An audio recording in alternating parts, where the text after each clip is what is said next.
आकाशवाणी भोपाल से प्रस्तुत हैं प्रादेशिक समाचार।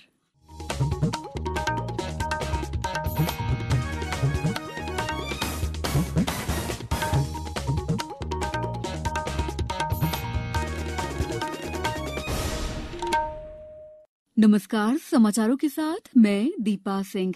पहले मुख्य समाचार। प्रधानमंत्री नरेंद्र मोदी प्रदेश के 78 लाख किसानों के खाते में कल किसान सम्मान निधि की राशि अंतरित करेंगे।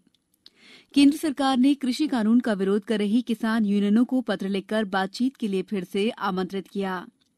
भारत रत्न स्वर्गीय अटल बिहारी वाजपेयी का जन्मदिवस 25 दिसंबर सुशासन दिवस के रूप में मनाया जा रहा है। सरकारी कार्यालयों में सुशासन की शपथ ली गई। भाजपा कल सुशासन पर कार्यक्रम आयोजित करेगी और उपभोक्ता दिवस पर जागरूकता कार्यक्रमों का आयोजन, ऑनलाइन शिकायत दर्ज करने की प्रक्रिया शुरू हुई। अब समाचार विस्तार से।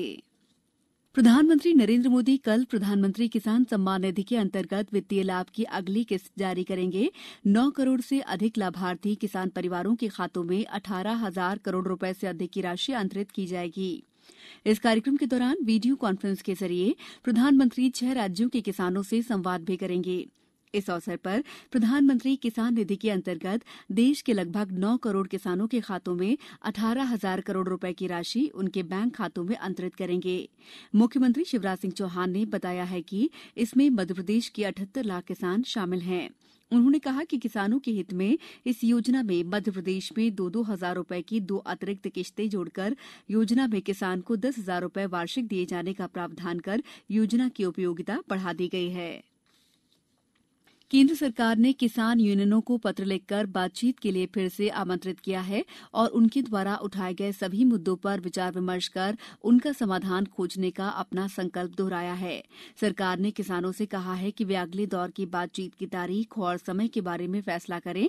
किसान यूनियनों को लिखे पत्र में कृषि मंत्रालय में संयुक्त सचिव विवेक अग्रवाल ने जोर देकर कहा कि केंद्र किसानों के साथ खुले मन से बातचीत करने और प्रदर्शनकारी किसानों के मुद्दों का युक्तिसंगत समाधान करने को हमेशा तैयार है। प्रधानमंत्री नरेंद्र मोदी ने कहा है कि गुरुदेव रवीन्द्रनाथ टैगोर की दृष्टि ही आत्मनिर्भर भारत के विचार का सार है। शांति निकेतन स्थित विश्व भारती विश्वविद्यालय के शताब्दी समारोह को आज वीडियो कॉन्फ्रेंस के जरिए संबोधित करते हुए श्री मोदी ने विश्वविद्यालय के छात्रों से कहा कि वे स्थानीय हस्तशिल्प वस्तुओं का सोशल मीडिया के जरिए प्रचार करें और लोकल फॉर वोकल अभियान को मजबूत बनाएं।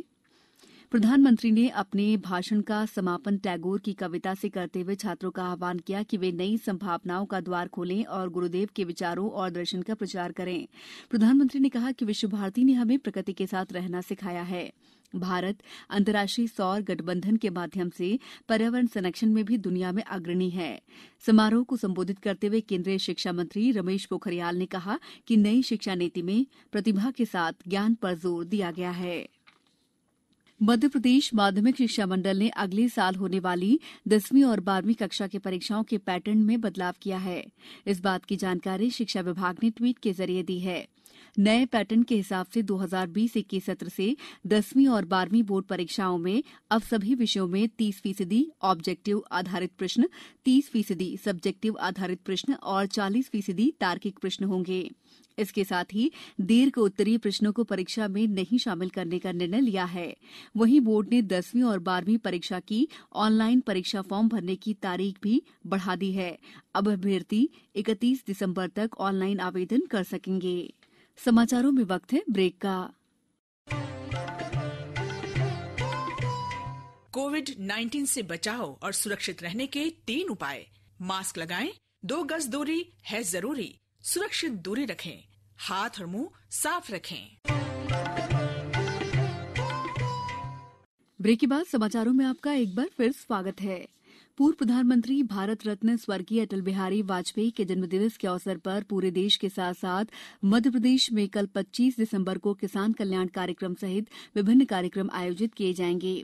इसके पूर्व प्रधानमंत्री स्वर्गीय अटल बिहारी वाजपेयी द्वारा स्थापित सुशासन के उच्चतम मापदंडों के महत्व को प्रतिपादित करते हुए आज सुशासन दिवस मनाया गया। भोपाल में सरकारी कार्यालयों और संस्थानों में कर्मचारियों और अधिकारियों ने सुशासन दिवस की शपथ ली। बैतूल, उमरिया, गुना, सीधी, खंडवा, राजगढ़, जबलपुर, होशंगाबाद और आगर मालवा जिलों में भी कर्मचारियों ने सुशासन की शपथ ली। वहीं भारतीय जनता पार्टी कल सुशासन दिवस मनाएगी। पार्टी के प्रदेश महामंत्री और सुशासन दिवस कार्यक्रम के प्रभारी रणवीर सिंह रावत ने बताया है कि विकासखंड स्तर पर सुशासन दिवस के कार्यक्रम आयोजित किए जाएंगे। इन कार्यक्रमों में केंद्रीय मंत्री, प्रदेश शासन के मंत्री, सांसद, विधायक और जनप्रतिनिधि किसानों के साथ शामिल होंगे। बाबई विकासखंड के कार्यक्रम में मुख्यमंत्री और प्रदेश भाजपा अध्यक्ष शामिल होंगे। झाबुआ के समाजसेवी यशवंत भंडारी ने कोविड-19 की रोकथाम के लिए चलाए जा रहे जन आंदोलन को समर्थन देते हुए लोगों से जारी गाइडलाइन का पालन करने की अपील की है। समस्त देशवासियों से यह विनम्र अपील करता हूं कि मित्रों, अभी कोरोना की बीमारी, कोविड-19 की बीमारी पूर्ण रूप से समाप्त नहीं हुई है। हमें जब तक दवाई नहीं मिलेगी तब तक हमें किसी तरह की कोई ढिलाई नहीं रखना है। मित्रों, आपसे मेरा निवेदन है कि आप जहां कहीं भी घर से बाहर जाएं, अपना मास्क अवश्य बांधे। साथ ही किसी कार्यक्रम में, किसी आयोजन में कहीं पर भी आप जाएं तो आप सोशल डिस्टेंसिंग का अवश्य पालन करें। राष्ट्रीय उपभोक्ता संरक्षण दिवस पर उपभोक्ता जागरूकता के लिए अनेक कार्यक्रम आयोजित किए गए। खाद्य और उपभोक्ता संरक्षण मंत्री बिसाहूलाल सिंह ने वर्चुअल संबोधन में कहा कि उपभोक्ताओं को अपने अधिकारों का उपयोग करना चाहिए। उन्होंने कहा कि अब उपभोक्ता शिकायतें ऑनलाइन घर बैठे दर्ज करवा सकेंगे। सुनवाई में भी वे वीडियो कॉन्फ्रेंसिंग के माध्यम से शामिल हो सकेंगे। शिकायतें दर्ज कराने के लिए ई दाखिल पोर्टल पर इस प्रक्रिया का शुभारंभ किया गया। खाद्य मंत्री ने कहा कि इस प्रशिक्षण कार्यक्रम के माध्यम से प्रदेश के 22 कृषि विज्ञान केंद्रों के साथ 2282 ग्राम पंचायतों को शामिल किया गया है। आज खाद्य नागरिक आपूर्ति और उपभोक्ता संरक्षण विभाग द्वारा खंडवा में वेबिनार का आयोजन किया गया। वहीं टीकमगढ़ में कार्यशाला और प्रदर्शनी के माध्यम से उपभोक्ताओं को उनके अधिकारों के संबंध में जानकारी दी गई। राजगढ़, आगरमालवा, मंदसौर में भी राष्ट्रीय उपभोक्ता दिवस के अवसर पर कई जागरूकता कार्यक्रम आयोजित किए गए। उमरिया जिले के प्रसिद्ध बांधवगढ़ राष्ट्रीय उद्यान में सैलानी अब तक जिप्सी और हाथियों पर बैठकर ही दुर्लभ वन्यजीवों का दीदार करते थे, पर अब उनके लिए एक नई सुविधा शुरू होने जा रही है। ये है हॉट एयर बलून, यानी हवा में उड़ने वाला गुब्बारा, जिस पर बैठकर लोग न सिर्फ हवा में गोते लगा सकेंगे बल्कि आसमान से प्राकृतिक हरियाली को अपनी नजरों में भी कैद कर सकेंगे। राष्ट्रीय उद्यान क्षेत्र में कल हॉट एयर बलून की टेस्टिंग की गई। टेस्टिंग का दौर आज भी जारी रहा। प्रदेश के वन मंत्री विजय शाह कल उमरिया जिले में बांधवगढ़ टाइगर रिजर्व के बफर क्षेत्र में पर्यटकों के लिए मुख्यमंत्री द्वारा घोषित बफर में सफर योजना के अंतर्गत हॉट एयर बलून गतिविधि का शुभारंभ करेंगे। अब कुछ समाचार संक्षेप में। मुरैना जिले के पारेसा में खाद्य और औषधि प्रशासन के दल ने आज एक डेयरी संचालक को सिंथेटिक दूध बनाते हुए पकड़ा है और उसके खिलाफ धोखाधड़ी और मिलावट का मामला दर्ज किया। सीधी जिले के कलेक्टर रविन्द्र कुमार चौधरी ने दस्तक अभियान को सुचारू रूप से संचालन के लिए आज तैयारियों की समीक्षा की। साथ ही एनीमिया मुक्त सीधी बनाने का अभियान चलाए जाने संबंधित अधिकारियों को निर्देशित किया। शिवपुरी में आज फिट इंडिया कार्यक्रम के तहत लोगों को बेहतर स्वास्थ्य के प्रति जागरूक करने के लिए फिटनेस का डोज आधा घंटा रोज कार्यक्रम का आयोजन किया गया। इस कार्यक्रम के तहत एक साइकिल रैली भी निकाली गई। अंत में मुख्य समाचार एक बार फिर। प्रधानमंत्री नरेंद्र मोदी प्रदेश के 78 लाख किसानों के खातों में कल किसान सम्मान निधि की राशि अंतरित करेंगे। केंद्र सरकार ने कृषि कानून का विरोध कर रही किसान यूनियनों को पत्र लिखकर बातचीत के लिए फिर से आमंत्रित किया। भारत रत्न स्वर्गीय अटल बिहारी वाजपेयी का जन्मदिवस 25 दिसंबर सुशासन दिवस के रूप में मनाया जा रहा है। सरकारी कार्यालयों में सुशासन दिवस की शपथ ली गई। भाजपा कल सुशासन पर कार्यक्रम आयोजित करेगी।